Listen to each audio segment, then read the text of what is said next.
Počitovan generalen sekretar na NATO, gospodin Jens Stoltenberg, počitovan predsjedatelj na Vlada Republika Sjeverna Makedonija, gospodin Dimitar Kovačevski, počitovan predsjedatelj na Vlada Republika Albanija, gospodin Rama, počitovan predsjedatelj na Republika Hrvatska, gospodin Zoran Milanović, počitovan predsjedatelj na Vlada Republika Crna Gora, gospodin Milojko Spajić, počitovani predstavnici na medijumi, počitovani prisutni.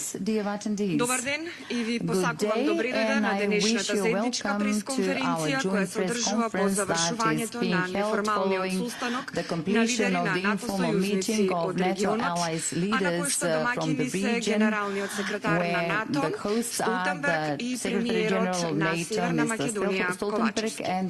За почеток го поканувам да ви се обрати генералниот секретар на НАТО господинот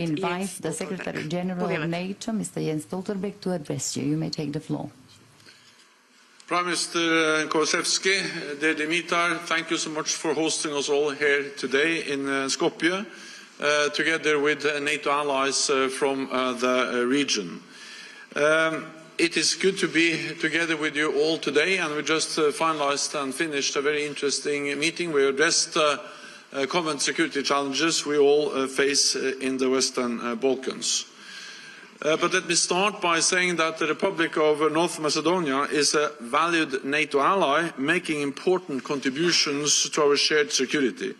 North Macedonia also leads by example as a successful multi-ethnic society, demonstrating how people from different ethnic and religious groups and backgrounds can live together in peace and build a country together.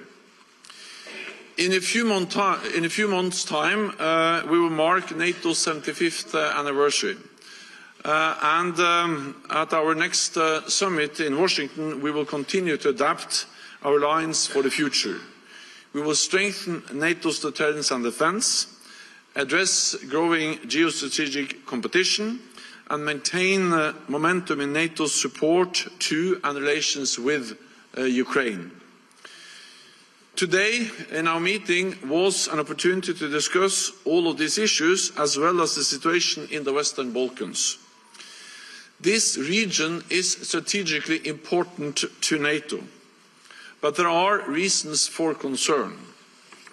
We see secessionist threats in Bosnia and Herzegovina, a fragile security situation in Kosovo, and stalled normalization between Belgrade and Pristina. On top of this, authoritarian states like Russia seek to undermine our democracies with cyber and hybrid threats. I have just completed a tour of the region. In every stop, I made clear that stability in the Western Balkans depends on all sides choosing dialogue and diplomacy over conflict and chaos. Ending secessionist rhetoric would boost stability and enable reforms in Bosnia and Herzegovina. Re-engaging in the EU-facilitated dialogue is essential to Belgrade and Pristina's path to peace and prosperity. The latest proposals for the establishment of the Association of Serb majority municipalities in Kosovo could be an important step forward. It is time to overcome regional conflicts that have continued for far too long. We also discussed Russia's brutal war of aggression against Ukraine. There are no signs that Putin wants to negotiate or stop fighting. So I commend NATO allies present here today for providing vital support to Ukraine. This is even more important when the situation on the battlefield is so difficult. So, Prime Minister, thank you again for hosting us all today. I look forward to working closely with you all as we start to prepare for the upcoming summit in Washington. Thank you so much. Thank you, Mr. Stoltenberg. Ви благодарам, а сега го поканувам да се обрати председателот на владата на Република Северна Македонија, господин Димитар Kovačevski. Dimitar Kovačevski, you may take the floor. Dear Secretary General, Mr. Stoltenberg, first of all, thank you for the nice words and the support we are receiving from you. You are always welcome to North Macedonia, and you're one of the persons in the global politics that is indeed a friend to North Macedonia. Dear friend, we oftentimes see each other and closely collaborate. And President Milanović, you indeed honored us with your presence, and I'm glad to see my colleague Spajić at the beginning of his mandate as a Prime Minister of Montenegro. I'm honored that in this informal meeting of NATO allies and leaders in the region is held in Skopje, which means that North Macedonia is recognized as a serious ally of NATO and a factor of stability in the Western Balkans. With the leaders, we discussed the important issues for our region and our dedication as an alliance to its stability and security. We discussed the challenges related to the regional security and also cybersecurity as an issue that concerns everybody in the region and an issue that we are resolving, and we are trying to face together with our partners from the other NATO member states. We also discussed the security of the region into detail, just as the Secretary General pointed out, which is secured completely through the NATO member states. This security and stability of both the country and the region certainly brings about economic prosperity, and we discussed this with our today's co-speakers. The investors from the EU member states and the United States in North Macedonia and in the region recognize a place where they can invest their money, thus securing better workplaces, better paid positions, and ultimately increasing and improving the standard of living of the citizens. This is a fact, and including North Macedonia as NATO member states are the guarantee of security in this part of the world. Countries from the region that have proven to be highly estimated allies, they deserve to be EU member states, and therefore we are going to utilize our potential fully for economic prosperity of the countries, thus increasing the living standards of the citizens, promotion of democracy and advancement of the rule of law. This is what our citizens deserve and what we are all jointly dedicated to do. As allies, democrats and progressive leaders, we are building a new region, continuously promoting it, which can be said for North Macedonia, that has been an example for coexistence, resolution of conflicts through dialogue, promotion of democracy and progressiveness in decision-making. Therefore, the continuation of Euro integrations of North Macedonia is of extremely high importance. It is our homework to work fully dedicated to full integration and full-fledged membership of the EU, as we did with the integration into the NATO alliance. It is our goal, and there is no alternative other than that. If this is going to happen, it only depends exclusively on us and the decisions that we are supposed to make in our parliament. Finally, I wish to underline that as a Macedonian, I'm proud that I work and live in a multi-ethnic, multicultural country that is organized with normal daily living, and our work is a factor of stability in the region. I believe that all the leaders are standing behind this, that we can see here in front of us. So thank you very much, and once again I thank the Secretary General and all the leaders of the countries in attendance today that we have had the opportunity to discuss these important issues. Thank you, Mr. Kovačevski, and now I'll invite the President of the Republic of Albania, Mr. Rama. You may take the floor. Përshëndetje të gjithëve. Së pari dua të falenderoj Kryeministrin Kovačevski Good afternoon, everyone. First of all, I would like to extend my appreciation to Prime Minister Kovačevski for the invitation and to the Secretary General of NATO mundësimin e këtij takimi, I cili është I pari I këtij lloji në përfundim të turit të sekretarit përgjithshëm në rajonin ton dhe dëshiroj të bëj me dije që sekretari përgjithshëm e priti me interes propozimin për të ndërtuar një format të një samiti të NATO-s me Ballkanin Perëndimor, ku t'jenë të pranishëm jo vetëm vendet antarët NATO-s në këtë rajon, por edhe vendet partnere të NATO-s, pra faktikisht vendet e tjera të Ballkanit Perëndimor që këtu sot nuk janë të pranishme, si edhe pjesa tjetër e vendeve anëtare që janë në kufi me rajonin dhe që kanë një interes të drejt për drejt për stabilitetin dhe për progresin demokratik të rajonit. Nga ana tjetër, dëshiroj të theksoj se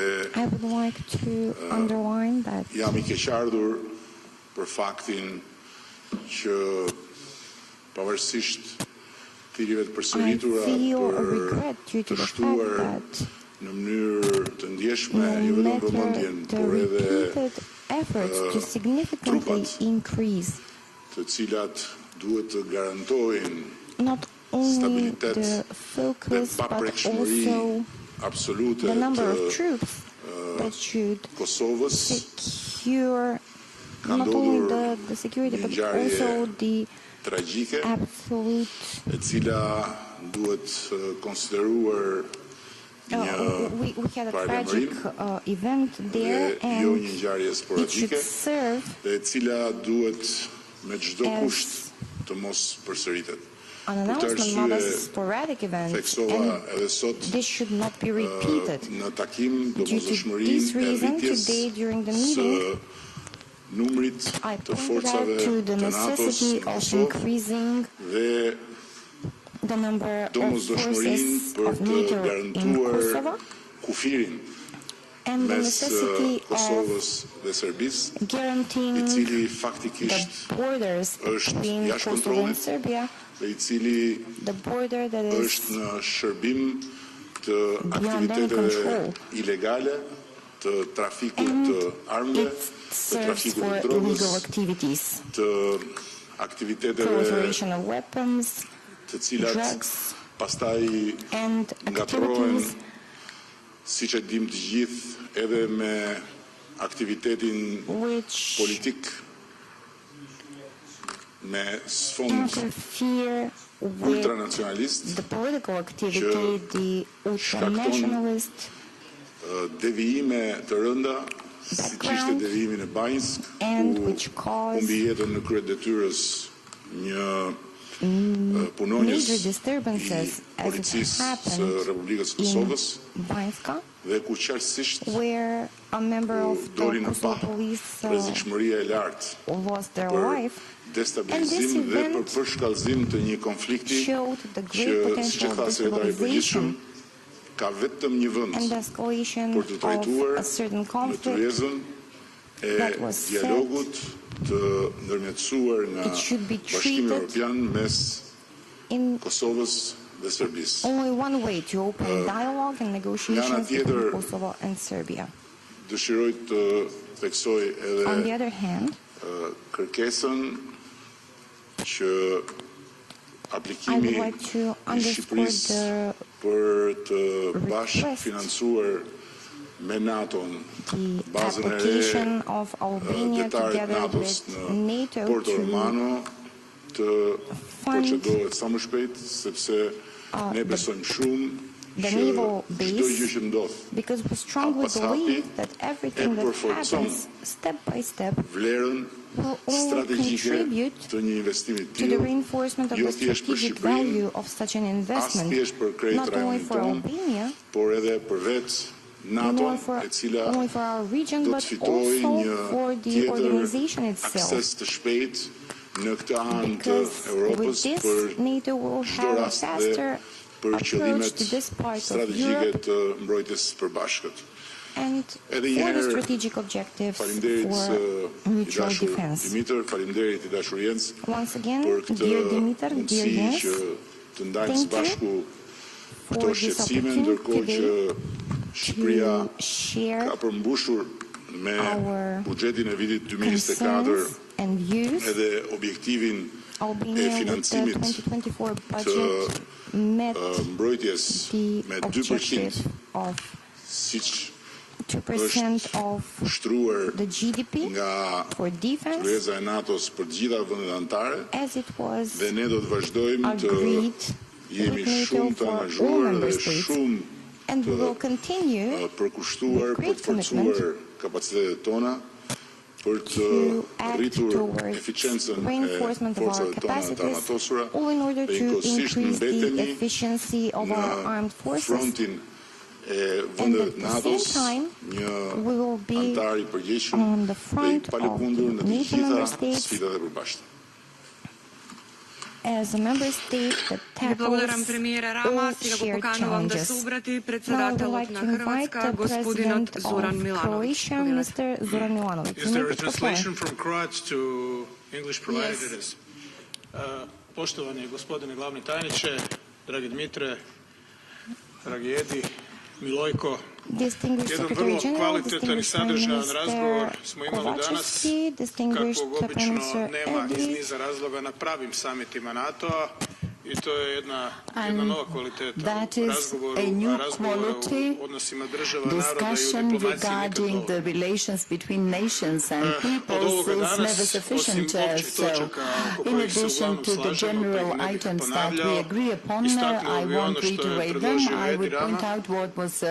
Smatram to pametnim i dobrodošlim predlogom, bez obzira što imamo niz inicijativa u raznim forumima i organizacijama koje se međusobno isprepliču, pa čak i poništavaju. Prijedlog da se razmisli o jednom forumu u kojem bi sudjelovale ove države, države jugoistočne Europe, možda još poneka država i vrlo važno Beograd, Priština i Sarajevo. Vjerujem da zaslužuje pažnju prije svega NATO i glavnog tajnika. On će odlučiti o to moguće je, da li je to provedivo. Naravno i ova tri glavna grada također. To je na neki način korak dalje od inicijative Brdo-Brijuni koja već 10 godina postoji, koja pokazuje, a zadnji sastanak je bio upravo ovdje u Skopju prije nekoliko mjeseci, da takav razgovor je to normalan razgovor bez povišenih tonova itekako jest moguć i da je dobar, ja bih rekao da je dobar. Dakle, za mene je glavni take-away, zaključak, ono što odnosim sa ovog razgovora, upravo to je prijedlog Edija Rame. Drago mi da ga je iznio, jer ja ga se možda ne bih prisjetio. Možda je malo preambiciozan, a opet možda i nije preambiciozan. Prema tome, opet prilikom molim glavnog tajnika da o tome razmisli, jer to visi o njemu, može samo koristiti. Još jedno hvala vam na gostoprimstvu, po drugi put u kratkom vremenu. Dragi Dimitre, dame i gospodo, hvala vam. Mr. President Milanović, thank you very much. Now I'll invite the President of the government of the Montenegro government, Mr. Milojko Spajić, which brought together allies from the Southeast Europe with an aim to exchange views on current developments and challenges facing the Western Balkans and the wider Euro-Atlantic area. At the meeting, it was reiterated that the Western Balkans is the region of strategic importance to the alliance, which is also confirmed by this visit of the NATO Secretary General. It was also pointed out that NATO remains committed to the long-lasting security and stability of the region. I use this opportunity to confirm Montenegro's strong commitment to fulfilling strategic foreign policy goals that include full membership in the EU, continued and consistent implementation of NATO policies, strengthening Montenegro's position in multilateral organizations, and enhancing regional collaboration. Also, I pointed out that the complex security environment requires constant vigilance of the EU and NATO. I underscored that Montenegro, as a country with zero problems in relations with its neighbors, will continue to play a constructive role and contribute to the improvement of regional collaboration and the preservation of peace and stability. In the conclusions of this meeting, I emphasized that a stable and safe Western Balkans is only possible with a firm European and strong economic development perspective, and I highlighted that the 44th government of Montenegro will do everything in its power to make this goal achievable, both for Montenegro and the wider region. Thank you.